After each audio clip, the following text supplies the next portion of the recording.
Kiki Saputri ungkap rintangan dan cobaan jelang pernikahannya.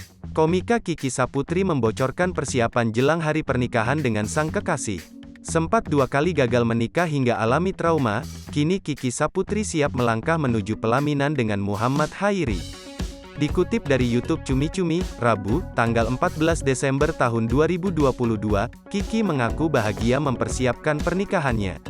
Membahas soal cobaan jelang hari pernikahan, Kiki mengatakan tidak ada cobaan yang ia rasakan. Namun Kiki menjelaskan perasaan cemburu dan kangen yang justru ada. Dalam tayangan tersebut Kiki mengatakan saat ini ia masih dipusingkan soal undangan. Kiki mengungkapkan bahwa ia membagi undangan dalam 2 acara. Dalam urusan seragam keluarga dan makanan juga dikatakan Kiki cukup memusingkan. Kendati tengah mempersiapkan acara pernikahannya, Kiki mengaku, ia dan calon suaminya masih sama-sama bekerja. Namun Kiki mengatakan, ia telah meminta izin dari pekerjaannya sepekan jelang pernikahan agar dapat fokus memperispakan hari bahagianya.